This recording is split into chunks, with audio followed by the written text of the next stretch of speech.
Our next tale is the story of an all-American boy, full of life and a healthy dose of mischief.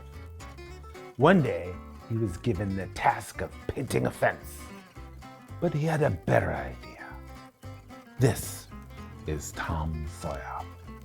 Tom turned the chore into an enviable game and got his friends to paint the fence for him. Ever the clever one. Take a tip from Tom. When it comes to zero trust, you cannot go it alone. We'll now show you how Illumio makes it easy for everyone to participate in segmentation, but without Tom's trickery. Well, it sounds like we are painting a fence today. So, let's paint the fence together and get zero trust operationalized, shall we? Hi, everybody. My name is Bharat Shashikumar. I'm a member of the Illumio product management team. Today, I'm joined by my friend. We can call him Huckleberry Harish today. Hey, Harish, do you want to say hi? Absolutely. Thank you. I'm Harish Chakravarti. I'm the Senior Technical Marketing Engineer here at Illumio. I'll be your demo DJ today. We have an awesome presentation with a live demo. Stay tuned. Please tweet us using the hashtag TechFieldDay TFD22. All right, over back to you, Bharat. So in this segment, we're going to show you how operationalizing zero trust can be as easy as getting your fence painted. Right? Yeah. All right. So we understand there are many different options out there to achieve zero trust, right? But micro-segmentation has definitely emerged as a key pillar to get to zero trust. So in this segment, we are going to tell you, and actually we're going to show you why we think that Illumio has the best platform to operationalize zero trust, right? Speaking about what you don't learn in segmentation school are all the different challenges that come with operationalizing it. So we think there are at least 3 different challenges, right? So just to enumerate them. Challenge number 1 has to do with scale. Right, so we have customers today that are, the customers today that have hundreds. Some customers even have thousands of applications in production, and securing all these applications means they had to bring more people on board just to help with segmentation, just to keep up with the scale. So many of our customers are actually in this situation where there is a single ministry of segmentation that is no longer able to scale to support zero trust for a growing number of applications. So it would be far more cost effective, more efficient for all these organizations if some of the responsibility could be delegated to downstream teams, right? So the second challenge we see is with zero trust, right? So in this slide, for example, you see how there are different teams, there are different personas involved that are working together to achieve zero trust. So ideally, you're going to have application teams, your application owners that manage application security. Then you're going to have your networking teams that own core networking services like DNS, syslog, NTP, and so on. Then you're also going to have your DevOps teams that own the operation of the infrastructure. And then there are going to be your risk and compliance teams that own the review of your access logs. And at the center of all this are the security admins, right? So they are the zero trust champions, and they are interested with reviewing any changes to security policies before it goes into production. But when you have all these different teams, different personas involved, you have to make sure that each persona is getting access based on least privilege, right? So that way they can work together without any friction. Then the final challenge we see has to do with delivering a good experience, delivering the workflows that power the experience, right? So application owners, they may know very little about security. So they're going to need the platform support. They're going to need the tools that make it extremely simple for them to write policy for applications. So thankfully, this is where Illumio can help, right? So we can address all these challenges with achieving zero trust. What we have done is we have built the foundations of a very robust RBAC, meaning role-based access control framework, within our platform. And our RBAC, it helps organizations, they get to scale by, getting different teams involved. And this can be done with least privilege so that, teams are not stepping on each other's feet. And we also make it, very simple for app owners to write policy, right? You're going to see this in the demo, actually. So they don't have to be security experts themselves. And in the demo that we're actually going to show you, we're also going to tell you why and what makes our RBAC very powerful and why it is very unique and differentiated when it comes to microsegmentation. So Harish, would you like to show everyone the setup of what we're going to see? Absolutely, Bharat. Absolutely. Before we dive into the deep demo, I want to give you some context into what we're going to show in the demo, right? So I wear many hats, literally and figuratively. So today I'll be logging in as members of different teams to show you the power and the capability and how we can enable zero trust with very minimal friction, all right? So first I'll be logging in as app owner one, a team member of the Swift team, where I can write rules, read rules, only specific to the Swift application.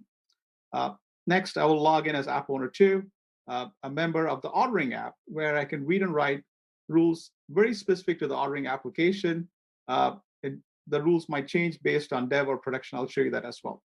Then I'm going to log in as a security admin, review the changes that have been made so I can provision it, validate it, provision it. And then last, I will log in as an infrastructure owner, where I only have access to the workloads in the environment I have access to, where I can change the labels and take care of operational stuff. All right, that being said, now let's get into the demo. So what I'm going to do here is I'm going to first log out here. Let me get my mouse here. There you go. I'm going to start with my roles here, and I'm going to quickly log out. All right. So for the first part of the demo, I'm going to go ahead and log in as a member of the Swift team. All right. Just to follow things along and make it easy, I'm going to wear literally a different hat. And let me go ahead and log in here. So what I've done is I've logged in now as a member of the Swift team. So what I'm showing you here is the kind of access I have. Right now, my access is limited in scope to the Swift application, which is across all the different environments it's deployed and across all the locations. And the kind of role I have is a rule set manager. With the rule set manager, you can review the rules as well as create rules. Let's take a look. So I'm going to go back to the navigation menu here, and I'm going to list the applications I have access to. I only have access to the Swift application, and that's it, nothing else. Let's drill a little deeper. So I'm going to zoom in further here. And as you can see here, I have visibility into the Swift application. So all I see here are red lines. So what I'm going to do here is I'm going to change my profile here real quick to make sure that all our audience have access to the same visibility here. So I'm going to enable the color visibility deficiency mode here. Go back to the elimination here. So now what I see here is visibility into my Swift application. I can see that I have traffic from my HQ flowing into my web workloads, and then from my web workloads, traffic flowing into my processing workloads. And then from my processing workloads, I see traffic actually going out to the Swift API. And this information is immensely helpful in me understanding how the Swift application is working, in addition to helping me write policies. If I were to write a policy, I can just give a simple right click here, click on Add Segmentation Rule, and I can write a simple ring fence policy here, which allows all the workloads within the Swift application to talk to one another. In addition to it, you can enable Secure Connect. What Secure Connect does is it takes advantage of inbuilt security protocols in these workloads and makes the connection secure.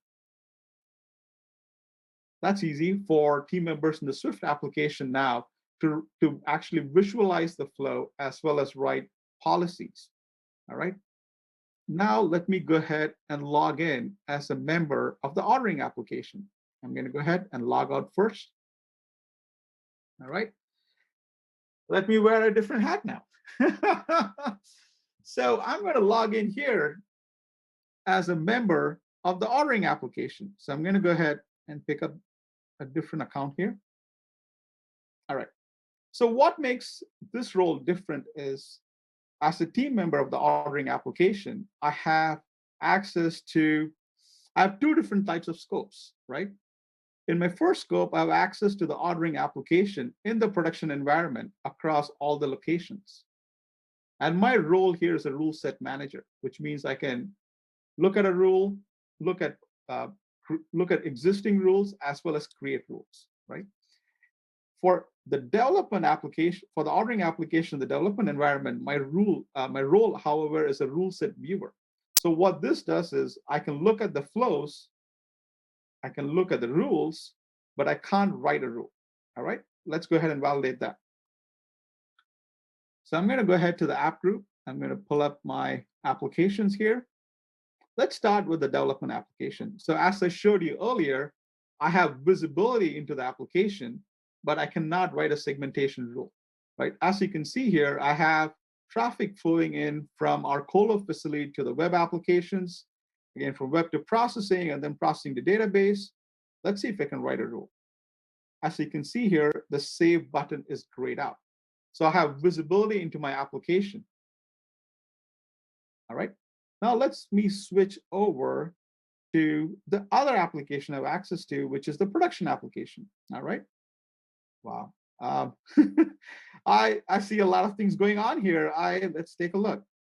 What I'm going to do here is I'm also going to go ahead and change my settings to enable the color vision deficiency mode. All right, let me go ahead and save it. Let me go back here to the list. Let's go back to production here again. All right, so let me zoom in a little further here. All right, let me click on the application. So what I'm seeing here is I have 16 different workloads, which are part of the ordering application in the production environment. I have a bunch of workloads labeled as web, a bunch of workloads labeled as database and processing. But what I'm also seeing here is I have 2 consumer apps and 1 production app. That is interesting to me, and this should immensely help me as a part of writing a policy. So Bharat, could you help me and walk me through what's going on here? Sure, Harish. As you know, applications, they don't live on an island, right? So you are going to have other applications that interact with your application. So in the case of your ordering application in production, we see there are traffic flows coming in from 2 other applications. As you see, there are 2 consuming app groups, and there is a traffic flow going out to another app group called it's a providing app group. Now, what we do is we provide full visibility into your applications as an application owner, but we also provide limited visibility into the connecting flows and the connecting apps, so that app owners, they can review those flows before they take necessary action. All right, let's click on some of those connecting bubbles to see where those traffic flows are coming from. Oh, Yeah, wow. so if you notice here, this is looks like a network monitoring service, right? So this one has to be important, I guess, right? So we will leave it as is, and let's look at the second one. Sure. Yeah, so if you notice, this one looks like a direct connection coming from an IoT device to the ordering database. And so this one looks very suspicious to me, right? So we will need to review this more carefully. Yeah, that makes sense. So the visibility immensely helps understanding inbound traffic. Wonderful. What about the providing app groups? All right. Yeah, so if you notice this one, actually, if you look at the labels on that providing app, it looks like it's a mislabeled workload, which should really be a part of the ordering application, right? So what we need to do here is get the labels fixed on that workload and get it moved into the ordering application. So in fact, that is something that a DevOps person could do. Wonderful. So here's what we're going to do, Bharat. We're going to go ahead and write a segmentation rule, and then we can engage the DevOps team to make the necessary label changes. All right. Sure. So why don't we go ahead here and write a segmentation rule? I'm going to go ahead and add a segmentation rule here. We're going to enable ring fence. We're going to allow all the workloads within ordering to talk to one another. We're going to enable secure connect, as we talked about earlier. Go ahead and save it. All right. So once I save it, what's happening here is the policies are applied right away to the traffic flows. And now we can see that the map, which was once red, is now blue, or it should be green. So we do have a policy in place. But I haven't provisioned the policy yet. This is exactly where the workflow and the communication with the other team members comes into play, where then your security team can go through its process of change management or whatever workflow they may have to review the policy and then approve it. So, but we did see that a label is mislabeled. Let's go ahead and fix it. All right. So I'm going to go back to my role right here. I'll leave it. And then I'm going to, and this tells me that there is a change that just got created, which needs to get provisioned. I'm going to go ahead and log out here. Right. Now I'm going to switch gears and log in as the DevOps team. All right. So for this, what I'm going to do is I'm going to log in as one of the members from the DevOps team. I just received notification that a workload has been mislabeled, and I'm tasked with the responsibility of fixing it. Once I log in, here's a role I have, a workload manager, and I have a scope to all the production workloads in California. All right. Now let's see, out of curiosity, what else I can do. So I click on app group. I have no other visibility beyond just the workload. So there's nothing listed here. Now let's go back to my workloads here. Wonderful. I only have access to the workloads in production California. Let's find the mislabeled workload right here. I found it. Let me go ahead and select that. Click on edit labels. It needs to be part of ordering. I'm going to change this to ordering. And I'm clicking on save here. Wonderful. The label has been changed. Job done. All right. Now it's up to the security team to review the policy and approve it. All right. Let me switch gears back to the security team again. I'm going to log out here. And I'm going to log back in as a member of the security team. So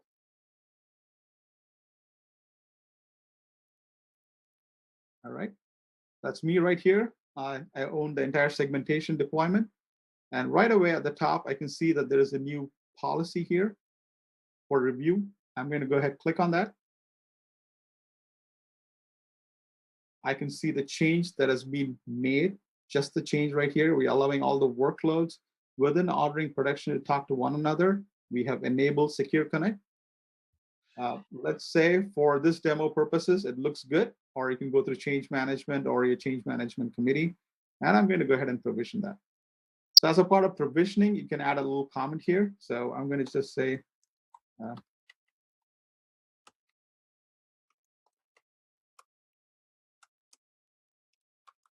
all right, add a tag here, go ahead and provision. That's it. So these changes are now going to get pushed over to these 17 workloads, which have the right set of labels associated with it. All right, over to you, Bharat. Hey, real quick. I just have a quick question about your workflow here. Does it have plugins or integrate with systems like ServiceNow or anything like that for communication outside the system? Absolutely, we Yes, have we it do. with ServiceNow. Yes, we do. Yeah. And I also want to sort of circle back with Eric. In the previous session, Eric asked about, in the container demonstration, about how a container team might be able to understand if their application is doing something that shouldn't be doing. We can assign the view into that application so they can literally see where their flows were. And that sort of begins to complete the loop of how we can enable segmentation to work.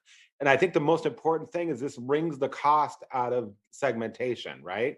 Because you're making it part of the organizational fabric. The views that Harish and Bharath are showing you can be, we're going to super ultra restrictive mode. So you can change those types of views based on how much visibility you want the team to have. So I don't want you to think that it's completely draconian or too loose. There's a lot of variance within there. And I'm assuming because everything's API based too, if you've already got those systems and workflows and communications built in that part of your business or that side of your business, you just skip it here. You don't bother doing it in the, with the GUI. That's correct, sir. That's correct. A lot of our, I talked about the SaaS-based customers. They're not sitting in front of the UI. It's all code, infrastructure as code, hitting the API, automated deployment, and launching things with segmentation when they launch. So I have a question that's a little unrelated to the demo we just saw, but so I know you guys orchestrate host-based rules often, like an IP tables rules. What happens if someone manually changes rules on a host that you're orchestrating those rule sets? How does that get resolved? Is there an alerting that happened? Like what does that look like? So we compute a checksum of the rules on IP tables, WFP, whatever is there. And if anyone touches those, that generates a very high severity alert called a firewall tampering alert. And then what we actually end up doing, so remember when you were in the back of the car as a kid and your siblings did this game, right? If the bad actor overwrites our rules, we checksum and overwrite their rules, and we're sending alerts up to the SOC. Those are the things that we want the SOC to pay attention to.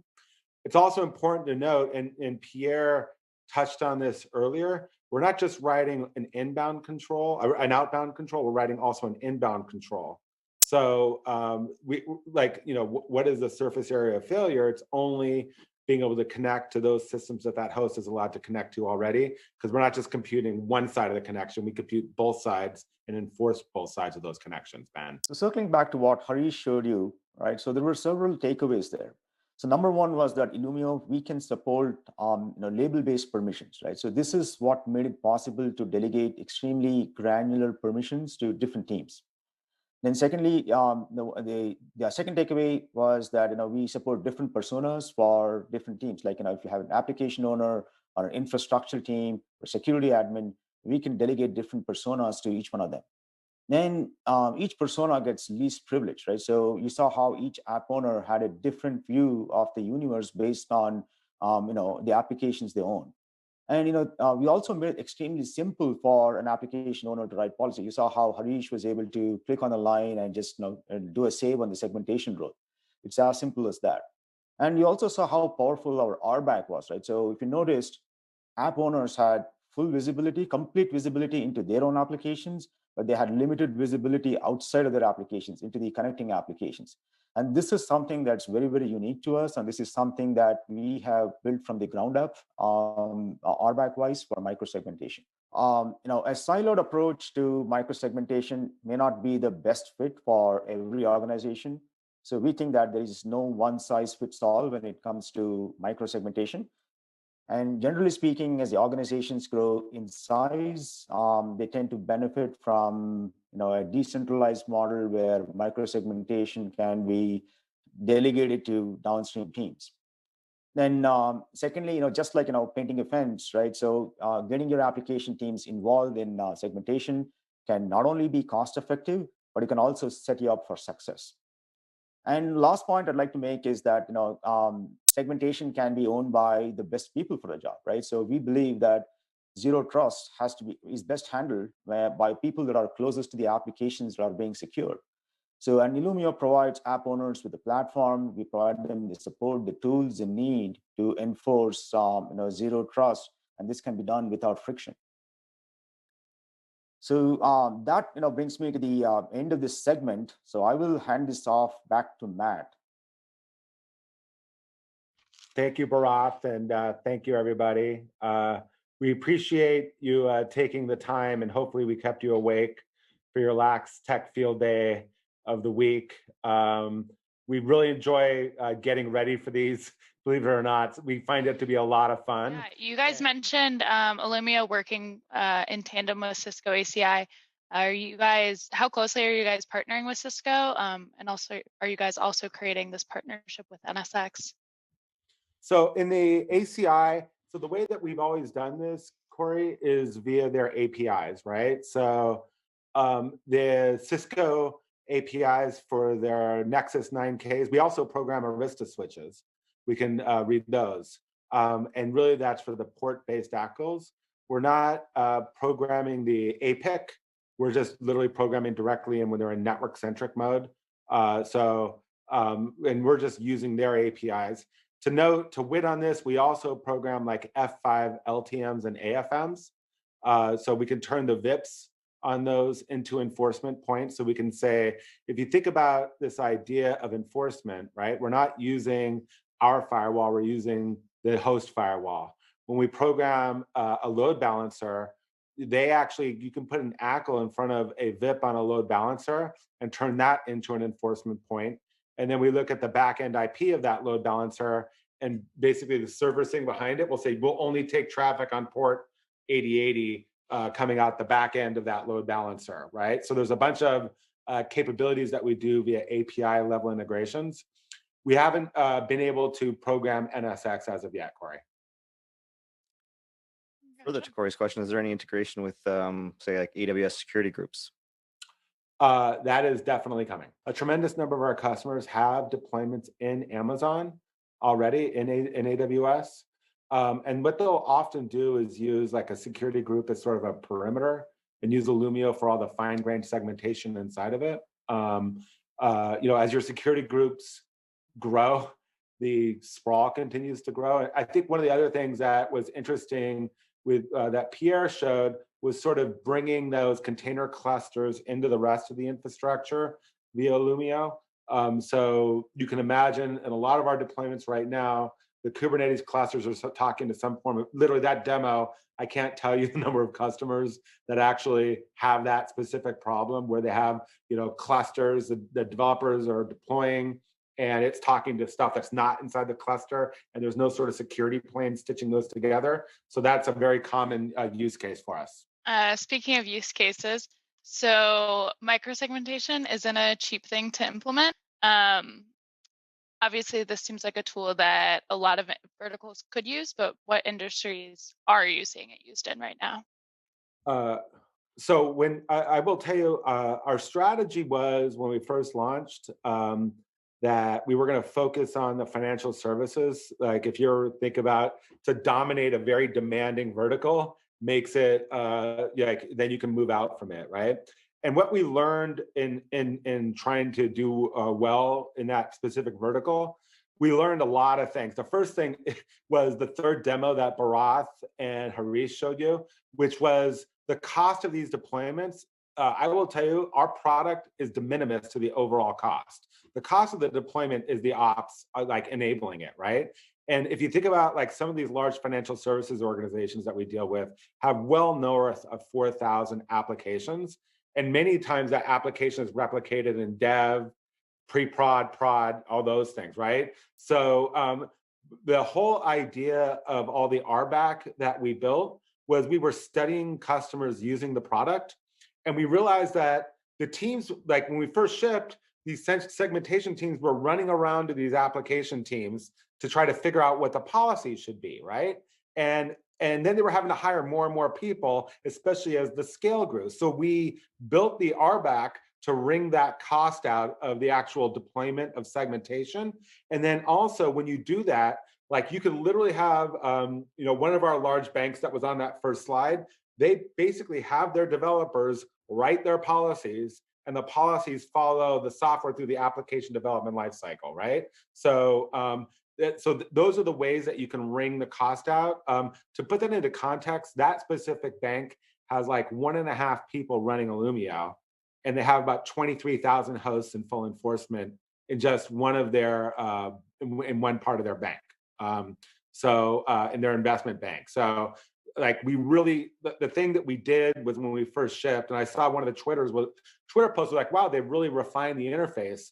A lot of that was based on like watching our customers use the product and then figuring out the struggles that they had and trying to like figure out capabilities that would reduce the time to value and reduce the overall cost of the program. Yeah, to follow on from that, Matt, you mentioned something there about being in full enforcement mode. That's an interesting one. A lot of security teams like to turn things on in visibility mode because they're terrified they'll break prod. Mm-hmm. Do you have an idea, and can you tell us what proportion of people actually move through into full enforcement mode in the product? How many just sort of stay using it as a visibility aid?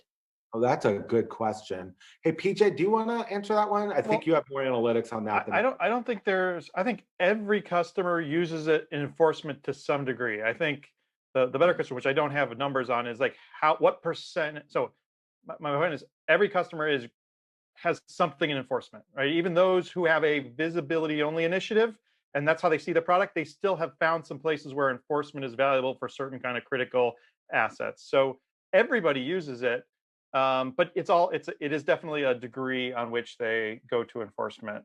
All in, non-prod, prod, critical assets. It kind of depends on the strategy. Yeah, because it's something that I've encountered in talking with clients, is that there is that fear that they'll break things. So having some idea, but being able to show the proof that actually, yes, we have customers who do it successfully will help to give, I think, security teams a lot more confidence that they can take a tool like this to executive management and say, yes, we can use this safely. It's not going to break everything, and we're not going to become this choke point in the department of no, as many security teams. And one thing that is in the product for sure, there's this mode called test mode, right? It's not just visibility, right? Visibility is one kind of thing, but there's a test mode. And the test mode is pretend you were putting this policy in place. Okay, would anything have broken? Run it for a period of time, and would anything have broken during that time? And you can run a production application in this test mode, prove that over a 60-day period, a 90-day period, whatever your comfort level of that is, nothing would have been blocked. And then you have built that confidence up with the application teams and management to be able to actually turn that on to enforcement. Yeah. And again, different people choose a different length of time to build that confidence, but the test mode of the product is incredibly important to build that trust up to be able to cross over that chasm. If you want, we can freestyle. Harish, can you bring up a system and bring up an application, and we'll show Justin specifically what PJ just described. I don't know if you're around there. So what Harish is going to do is he's going to log in and show us one application instance. And I saw some Twitter posts about demo gods. We're pretty confident in the product. So go ahead and bring up an application, anyone. And so Justin, just to sort of bring this into context, when people deploy their applications, you see how Harish is in visibility mode only. Go ahead and click on that visibility mode only. What'll happen is they'll start off and they'll get to visibility. The next thing that you can do, Justin, is you could say, you know what, I just want to lock down port 22, that first demo that Neil showed us, right? So you could enforce port 22, but leave everything else in visibility mode and get that win and restrict the access.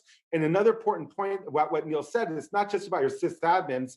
Think about your DBAs and all the tooling that your DBAs use, where they don't want to go, like going through some jump host or some proxy isn't really going to work for them. So they can still use the tooling on their endpoint and still administer those databases. So you can get that quick win by locking down like those core services ports like SSH, lock down your 3389, your RDP ports. And then this visibility mode will send you alerts, and the alerts would be that the traffic wasn't blocked. It would be, quote, potentially blocked.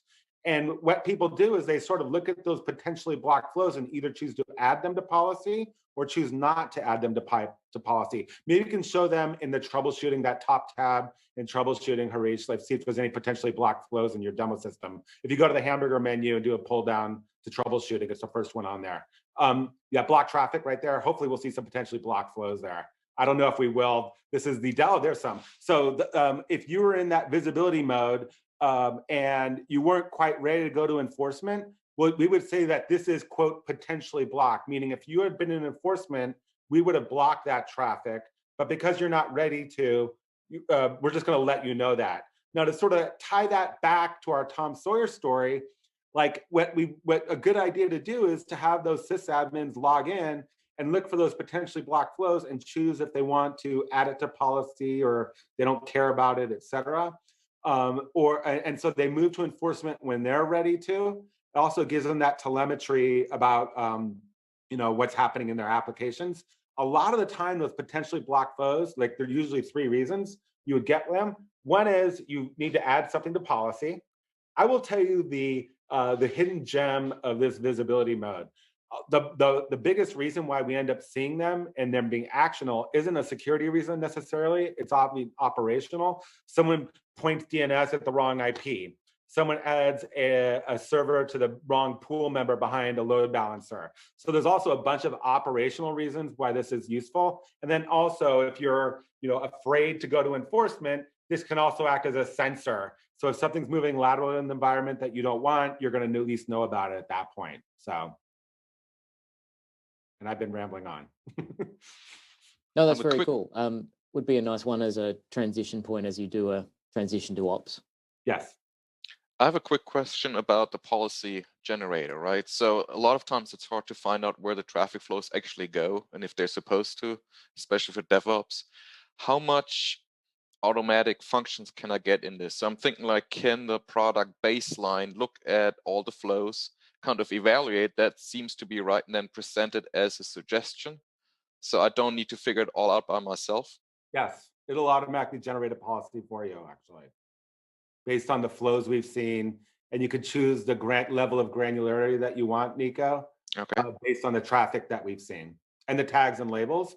So yes, that's absolutely built into the product. If it's building policy based on IP address, is there anything built in to aggregate IP addresses or summarize, or is it one-to-one host 32s that it's blocking on?